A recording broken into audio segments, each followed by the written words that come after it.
आपका सबका विकास, एक दूसरी सोच है एको हम द्वितीयो नास्ति। और ये जो टकराहट है ये आज से नहीं है, जब से पृथ्वी बनी। एक बार विष्णु पुराण, मैं आपके करोड़ों दर्शकों से कहूंगा विष्णु पुराण पढ़िए, नहीं पढ़ सकते हैं तो विष्णु पुराण धारावाहिक देखिए जो बी आर चोपड़ा साहब ने बनाया था। आप समझे नहीं अनुराग, मुझे नहीं पता, ये हर एक कुर्ते की मजबूरी है, जनसंख्या नियंत्रण का विरोध जरूरी है। जब प्रोग्राम शुरू हुआ था तो ये सुन लो, तो यही आदमी बैठ के बोल रहा था डिबेट की तमीज नहीं है, और ये सड़क छाप आदमी हमेशा बीच में बोलता है। अरे किस बात में कंट्रोल करो, पहली चीज टीवी पे बैठता है, दूसरी चीज पैसा लेता है, दूसरी चीज बैठ के यहाँ पे गाली देने के लिए, दलाल कहीं का 2 रुपए का दलाल सड़क छाप बैठता है,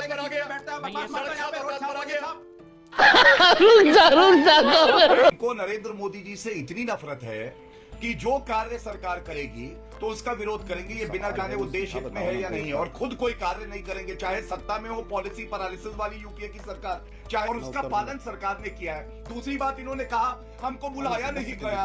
अरे जब शिलान्यास हो रहा था नए संसद भवन का तो आपको बुलाया गया था। तो ये देखिए मेरे हाथ में एक प्रेस की रिलीज है, ये लोग वहां गए नहीं, मुंह फुला के बैठ गए, रोंदू बन के रो रहे हैं। अब आप सुनेंगे नहीं बात, अब अपनी बोलते रहेंगे, दूसरे को बोलने नहीं देंगे। दूसरे एक और आए, वो कहने लगे डिवीजन ऑफ पावर प्रधानमंत्री को इनॉग्रेट नहीं करना चाहिए। अरे भैया, डिवीजन ऑफ पावर की बात कहां हुई है? संसद भवन क्या संसद को सौंप दी गई है? अर्बन डेवलपमेंट मिनिस्ट्री ने कंप्लीशन किया है, सरकार का मुखिया कौन है? तो इनॉग्रेट कौन करेगा? बराक ओबामा को बुलाएं और इनॉग्रेट करने हैं। हाय फ्रेंड्स, स्वागत है आपका रैंडम न्यूज़ दुनिया चैनल पर। आज हम देखेंगे कि अपोजिशन नेशनल एम्बलम, जिसको पार्लियामेंट बिल्डिंग में उद्घाटन किया गया था मोदी जी के द्वारा, उस पर सवाल उठा रही है। इनको हर चीज़ में प्रॉब्लम है, कुछ भी बीजेपी करे वो गलत, और खुद ये 70 साल में कुछ किए नहीं। तो चलिए ये वीडियो देखते हैं, और चैनल को सब्सक्राइब नहीं किया है तो कर लीजिएगा। उत्तर प्रदेश में सभी जाति धर्म के लोग रहते हैं और सभी आपस में भाई भाई हैं। सुन लो मुख्यमंत्री जी, और सुन ले भारतीय जनता पार्टी के सपोर्टर, इस देश उत्तर प्रदेश में हिंदू मुस्लिम सिख ईसाई अगड़े पिछड़े सभी जाति धर्म के लोग एक साथ हैं। आप समझे नहीं अनुराग, जनसंख्या के मुझे नहीं पता, ये हर एक कुर्ते की मजबूरी है, जनसंख्या नियंत्रण का विरोध जरूरी है। वो एक जैसा है। दूसरा, आपने बताया कई बार ऐसा होता है कि अगर कोई चीज आकार से बड़ी होती है तो उसको आप किस एंगल से देख रहे हैं उससे भी फर्क आता है कि वो कैसी दिखती है। तीसरी बात मैं ये कहूं, ये विपक्ष वो है जो हर बात का विरोध करता है, इनका काम केवल विरोध करना है। इन्होंने नई संसद जो इमारत आ रही है उसका भी विरोध किया था, ये वहां भी नहीं आना चाहते थे, और आज जब ये हो हल्ला मचा के अपमान करते हैं और इस तरह के अनर्गल आरोप लगाते हैं तो ये पता चल जाता है कि इनका खुद का कद कितना बौना है। इसीलिए ये सारनाथ का जो सिंह है उसका भी सम्मान नहीं कर सकते। जी आप कैसे करना चाहते हो? आप किस जात के बारे में बात कर रहे थे? अनुराग, मैं सीधा एक चीज आपको बोल रहा हूँ, जो इस वक्त संभवतः आप बोल रहे हैं ये आपको बैकफायर हो सकता है। आपको लग रहा है कि आपका वोट बैंक अपीज हो जाएगा, लेकिन वो वोट बैंक जनसंख्या नियंत्रण के साथ है। मुस्लिम महिलाओं में प्रजनन दर में रिकॉर्ड गिरावट आई है। अब आप छोड़ दीजिए सब कहना है, ये हर एक कुत्ते की मजबूरी है, जनसंख्या नियंत्रण का विरोध जरूरी है, ऐसा नहीं होता है। मुख्यमंत्री को वोट बैंक की चिंता है। अब मैं डॉक्टर आपने सही बोला, आपको तालियों से बधाई दे रहा हूं। मुझे तो ये नहीं समझ में आ रहा कि जनसंख्या नियंत्रण समाज में दरार कैसे पैदा करता है भाई। समस्या के समाधान पे नहीं करते कि जनसंख्या आपके लिए वोट बैंक बचाना या देश बचाना जरूरी है। देश बचा रहे तो साथ आइए, आओ समाधान करते हैं। महंगाई समस्या आओ। ये आपको दिखेगा दोनों जो सिंह का स्तंभ है, एक पार्लियामेंट बिल्डिंग का, एक सारनाथ का, उनकी तस्वीर है, और अगर एक एंगल से देखेंगे तो बिल्कुल एक जैसी होगी। और मैंने आपको बताया कानूनन क्या क्या अनिवार्य है, कितनी होंगी, अंदर दांत कितने होंगे, ये अनिवार्य नहीं है। और दूसरी बात, आपको एक उदाहरण देता हूं, हमारा जो राष्ट्रीय ध्वज है उसमें जो चक्र है उसमें 24 जो है स्पोक्स होती है, लाइनें। आप मुझे बताइए कहीं लिखा है कि वो लाइनों की कितनी चौड़ाई होगी? 24 होंगी, ये लिखा है। इसीलिए कुछ चीजें अनिवार्य होती हैं, कुछ चीजें विपक्ष अपनी ओछी गंदी। कि देखिए, झारखंड हो या जर्मनी हो, हमारी, अच्छा बहुत देर से आप बोल रहे थे बहुसंख्यक, मुसलमान अगर बहुसंख्यक हो जाए या एक वर्ग अगर बहुसंख्यक हो जाए, पहले तो एक बात को अपने को करेक्ट करिए, हम मुसलमानों को बहुसंख्यक होने की जरूरत नहीं होती। हम 35-40% भी हो गए तो हम काम लगा देते हैं। पहली चीज तो हमें 55-60% होने की जरूरत नहीं होती।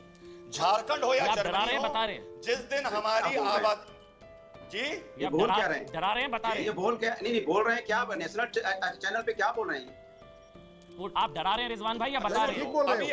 अभी सुन लो, नेशनल चैनल पे क्या हो रहा है? अमन भाई अभी जब प्रोग्राम रिजवान भाई कड़वा सच बोलते, मीठा झूठ नहीं बोलते। जब प्रोग्राम शुरू हुआ था, हाँ जी, अभी भारत सरकार ने भी बहुत कुछ कहा है, महुआ मोइत्रा ने भी बहुत कुछ कहा है।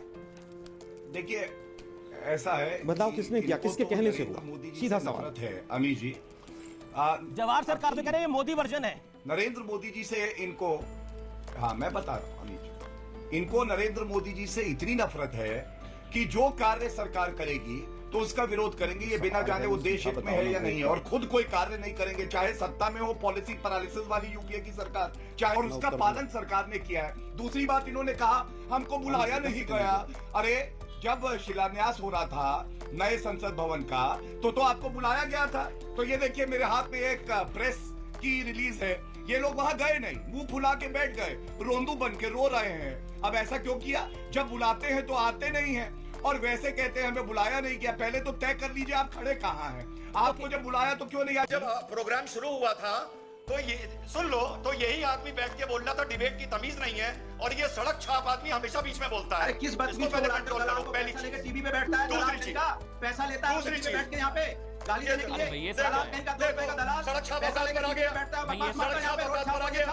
ये देख लीजिए, अब आप सुनेंगे नहीं बात, अब अपनी बोलते रहेंगे, दूसरे को बोलने नहीं देंगे। दूसरे एक और आए, वो कहने लगे डिवीजन ऑफ पावर प्रधानमंत्री को इनॉग्रेट नहीं करना चाहिए।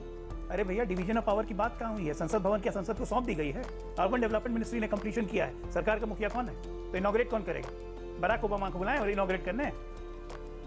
अजीब हालत, मतलब बिना बात का कंट्रोवर्सी, कोई काम धंधा कांग्रेस पार्टी को नहीं रह गया है। मोदी विरोध के नाम पे किसी भी चीज पे विरोध शुरू कर देना। नहीं, कांग्रेस नहीं है सिर्फ, आप कांग्रेस को कैसे बोल सकते हैं? इसमें टीएमसी आप ये बताइए कि नहीं सिर्फ कांग्रेस, अरे कांग्रेस, टीएमसी या ओवैसी, मैं तीनों को बोल रहा हूँ। बताइए, हमारे प्रधानमंत्री जाते हैं मॉरिशस, वहां की सुप्रीम कोर्ट की बिल्डिंग इनॉग्रेट करते हैं, भूटान जाते हैं, वहां की सुप्रीम कोर्ट की बिल्डिंग इनॉग्रेट करते हैं, तो कोई सवाल नहीं उठता। हमारे देश में अपनी होने वाली संसद का एम्ब्लम को इनॉग्रेट कर रहे हैं तो उसमें सवाल उठ रहा है। आप लोग साथ में नहीं बैठते, मुझे बता दीजिए, आगे से नहीं बैठाऊंगा। आप लोग साथ में नहीं बैठते, मुझे बता दीजिए, आगे से नहीं बैठाऊंगा साथ में। मुझे नहीं पता था, स्क्रीन से हटा दीजिए, एक एक करके दोनों को साथ में मत दिखाइए। हम आगे बढ़ेंगे, स्क्रीन पर दोनों को साथ में मत दिखाइए भाई, अनुराग और रिजवान को साथ में मत दिखाइए। बस आगे बढ़ेंगे, आगे बढ़ेंगे। अनुराग एक मिनट, टीवी बैठने वाला मुझे बोला रोड छाप। कमाल का आदमी है, बोलो टीवी चैनल पे पैसा लेके बैठते हो कि नहीं बैठते हो? बीजेपी की तरफ से पैसा लेते हो कि नहीं लेते? बोलो, पैसा लेके टीवी बैठोगे, रोड छाप बोलने लग जाओगे, कमाल है भाई। चलिए अब आगे बढ़ेंगे। टाइम वेस्ट होता है। नहीं, टाइम में दानिश कुरैशी भी वेट कर रहे हैं।